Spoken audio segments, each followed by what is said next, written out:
What's up, Wolfpack? Shadow the Werewolf here. Let's see, lately I've been discussing religious propaganda, such as God, the evil tyrant. And I know I'm being a bit over dramatic, but hey, homie does what he does. Despite the fact act like all complete bullshit on Christianity. The fact is, that's their God. Okay, you want to pray to him? Not my problem. I am going to speak freely how I think that Satan shouldn't be blamed for God's evils, but whatever. Today I am here to talk about one of the biggest guys between the lines. You see, there are three big powers in this universe. There are plenty of other gods, despite what we think. I honestly believe each and every god of religion exists in some alternate type of dimension. But the thing is, there's even a higher god who is complete celestialness. That basically means this god is the multiverse itself, so it can't do anything except provide existence for the multiverse. So the big three in our whole entire little thing. Okay, let's start off with Christian's favorite lover, freaking apparently the guy who hates killing and yet drowns a bunch of people. Yahweh, also known as God. Now, I'm not exactly going to question why people pray to him. I say it still has a lot to do with ignorance and fear. But, it's their choice. I can't do it. If someone doesn't change their mind, I'll do my best to convince them that he's not that pure-hearted. But if they don't want to change their mind, that's their problem. They want to stay faithfully blind to a hypocrite. That's their fault. And I'm specifically talking about Christianity's God now. Specifically, the one that committed all those sins, yet told people not to commit them. Not exactly fair. But let's get off that topic. Other than God, there is Satan, which he does have a physical form.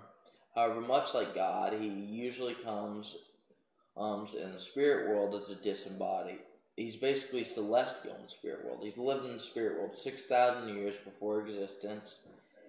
And one of the biggest things is people think he's a Lucifer, which I'm still getting confused by, because I'm like, how? It never says once did Lucy turn into the devil. That doesn't really make sense either. An angel wouldn't throw away pride to become a beast. But Satan is the Prince of Wrath, second biggest power in the universe. And what I mean by biggest is most known and most worshipped. But you do have someone who kind of alternates in the middle. This person is the Grim Reaper, Death. Death goes by many names. The Grim Reaper, Death, I guess that's it. But he is the most iconic of the big three. Because, for one, he takes the time. He pretty much happily admitted to God, among all the angels, that his one purpose in life was reaping souls. Now, despite what people think, he was not always the skeletal-like figure running around with the robe and scythe, and he definitely wasn't always the fourth horseman warrior. See, long ago he was known as Sariel, the angel of death. However, he was erased from the books because of the simple fact that God, and by the way, he's right next, him and Lucifer were born almost at the same time, so he's most likely the oldest angel in existence, even older than Lucifer himself. He eventually tore off his skin and ripped off his wings in a set of rebellion against God, saying that if he couldn't reap souls, he no longer wanted to follow him. And then he became a reaper, organizing many things of Shinigami or Reapers. Death's main purpose, it seems, is to deliver souls to wherever they belong. That also means that occasionally he will take a soul to make it into a Reaper, aka very few people who worship death will most likely become Reapers or servants of death, appearing to them, warning them about their death, or telling them of their death. He also delivers them to hell. He has a very, very good friendship with Satan and Lucifer, because Lucifer being the emperor and Satan committing deals on earth. He seems to have a very poor relationship with God, at least in God's terms, because God absolutely despises his sickening nature of death, whereas Satan finds it unique and intriguing. The most iconic thing about death is that his scythe is able to reap any soul. And when I say any, I mean any. In main legends, there is fact to this. The death scythe is able to reap the soul of even God and Satan themselves. Despite being immortal, if they ever died, death could simply pierce his scythe into their body and take their souls. Another one of his iconic moves is the Death Touch. Now, this has been blown up by the media, but the Death Touch is probably one of the only iconic ones where he's not trying to inspire what death is truly like. It's most likely where he's trying to be sweet, especially on children. It's a simple tap, and they're dead. The scythe is for the true face of death, such as when an older person dies. He erases the scythe and brings it down, cleaving their soul from their body. He then uses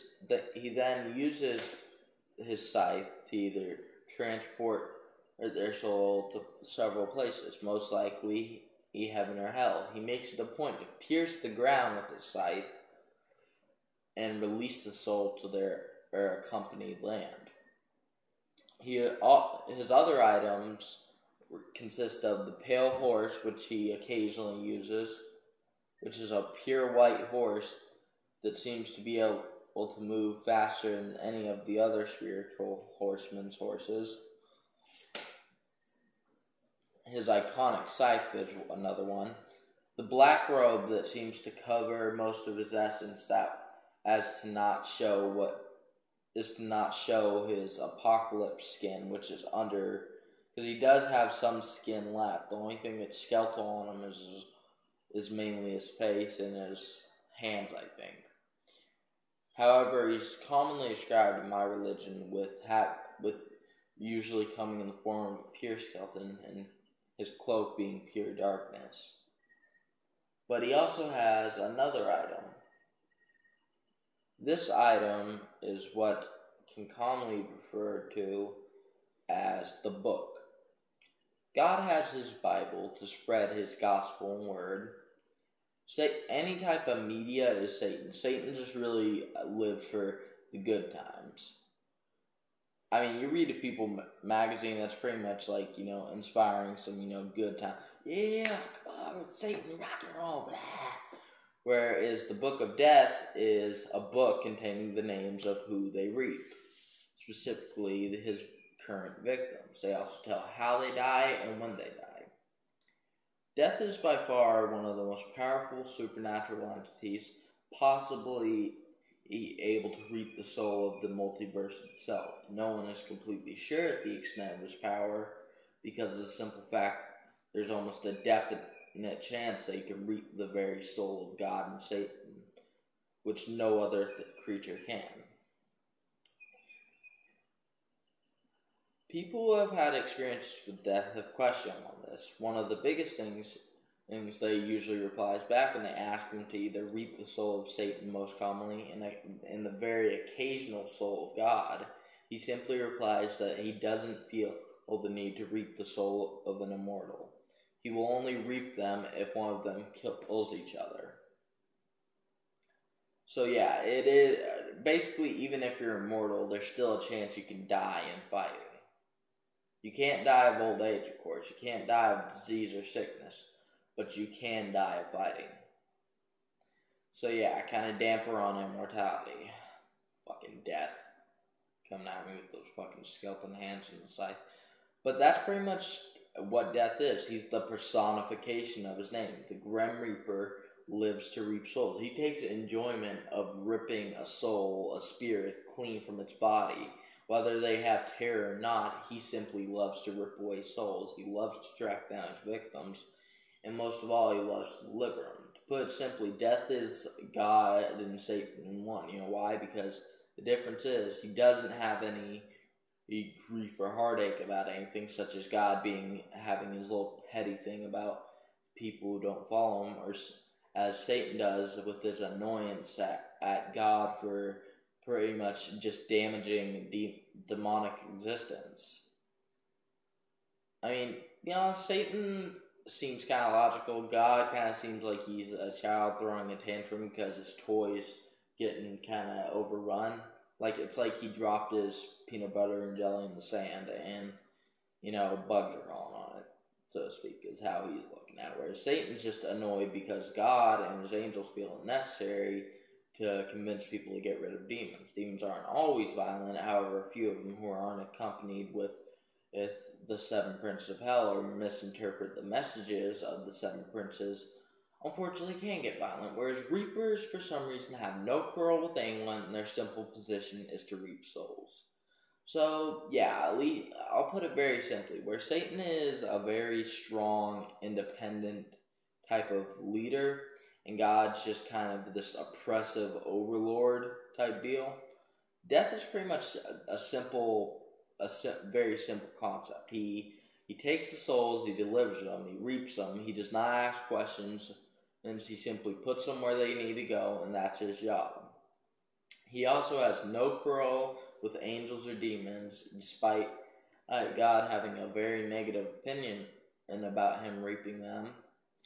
But either way, his simple purpose is to reap souls, and his followers follow in his footsteps, whereas it's very unlikely that he will ever become a major religion.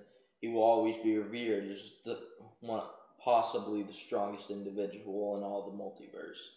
So that's pretty much my Grim Reaper death theory, or explanation of what death is. Also had a little bit of the big GD and number one devil. So take what you will. I mean, it's the simple fact that death is most likely the most powerful creature in existence. That kind of hurts me considering he's not really my god. But unfortunately, this is where the video has to end. So if you would please bite the living shit out of that like button and also slash up that subscribe button. From me, to you, to Death's Cloak. Ow!